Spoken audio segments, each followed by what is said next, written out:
at objective 2 for linear and exponential functions. And this one's called work fluently between multiple representations of linear relationships.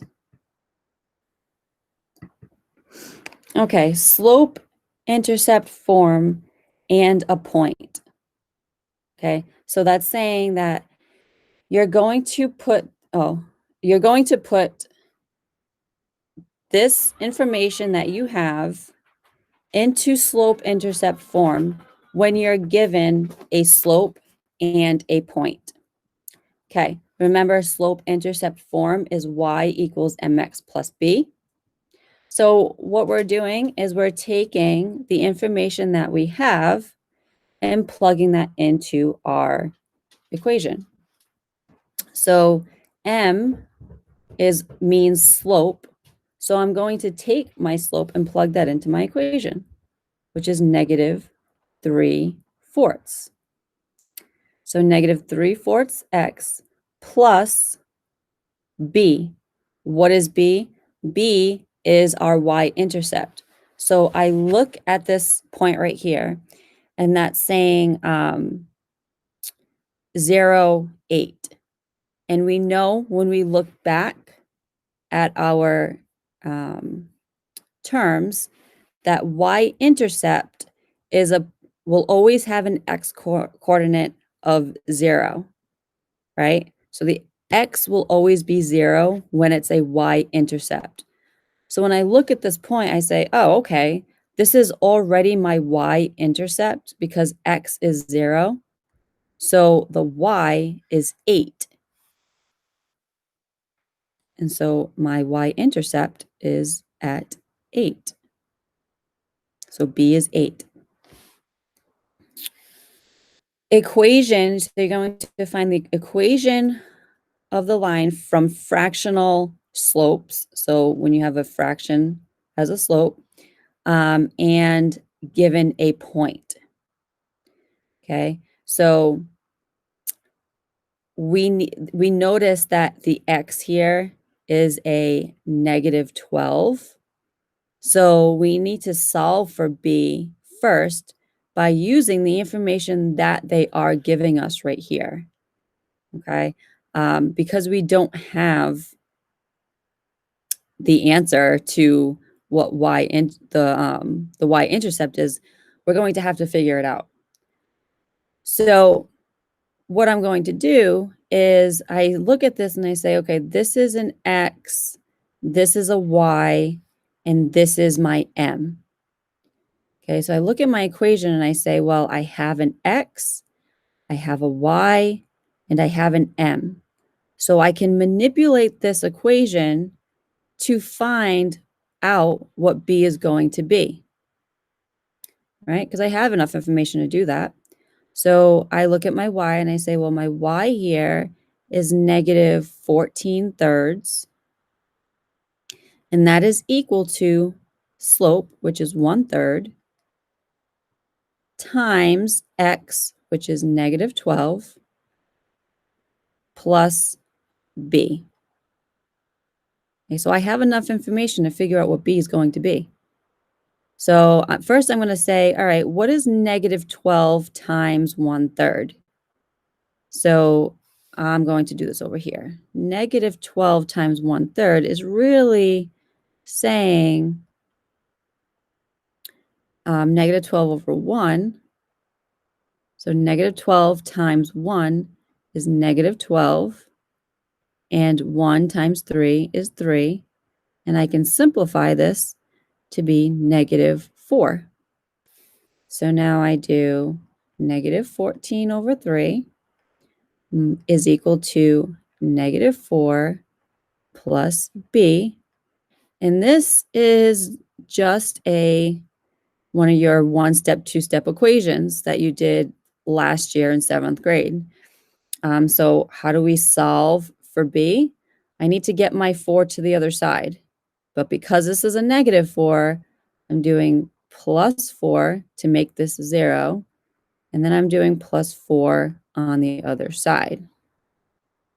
So now I have 4 plus negative 14 thirds is equal to B. All right, so now I have to solve this to figure out what B is going to be. All right, so now I have, we have to make 4 have a denominator of 3, so that way we can add those two together. So 4 over 1 is going to be equal to, I need to have a denominator of 3, so that gave me 1 times 3 to get 3. I do the same to the other side, to the top. 4 times 3 gives me 12. So 12 thirds is the same as 4. So now I can add those 12 thirds plus negative 14 thirds. That's going to give me negative 2 thirds. Okay, so that means that B is equal to negative 2 thirds. All right, so how would I write this now in slope-intercept form? Why did that change all of a sudden to a plus? I would write that as y equals 1/3 x plus negative 2 thirds, because that's your B. That would be your answer. Okay, I know that was a lot of work to find that, but that's how we go about finding your y-intercept when you're given a point of x and y and given your slope. Okay, you plug your information in that you have, and then you solve for the variable that you need. Okay, find slope-intercept from two solutions. Okay, so it's giving you 2 points. The line is going through -1, 6 and 5, -4. Okay, that's the only information that you have, but we can still create a slope-intercept of y equals mx plus b with only this information. So the first step you need to do is to find slope. And we know how to do that. That is, m is equal to y2 minus y1 over x2 minus x1. And when we do that, we have -4 minus 6 over 5 minus -1. And that gives us -10 over 6, which is simplified to -5 over 3. Okay, so that's our slope for these 2 points. Okay, so now what I'm going to do is plug that into my equation. So I now have y equals -5/3 x plus b. Right, but we're not done because I have to now figure out what b is. Okay, and we did that on the previous example because they gave us a point to be able to do that. So that's what we're going to do. We're going to use a point, any one of these two, and plug it into your x and your y so we can figure out what b is and write our equation. So I'm going to use the small number because it has a 1 in it. So I'm going to use -1 and 6. So I'm going to say that 6, okay, I did that right. Sorry, I was just backtracking. So y is 6 is equal to -5/3 times x, which is -1, plus b.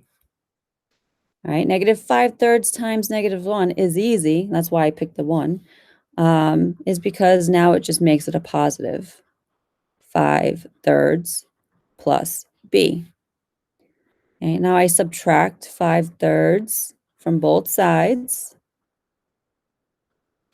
so I can find what b is, okay? So again, over here, I'm just going to say I need to make 6 have a denominator of 3 so I can subtract them. So 1 times 3 is 3. 6 times 3 is 18. So now I have 18 thirds minus 5 thirds. That gives us 13 thirds, which is equal to our b. Now I can make my equation. Y equals m, which is negative 5 thirds, x plus b, which is 13 thirds. And there you go. Practicing, all right?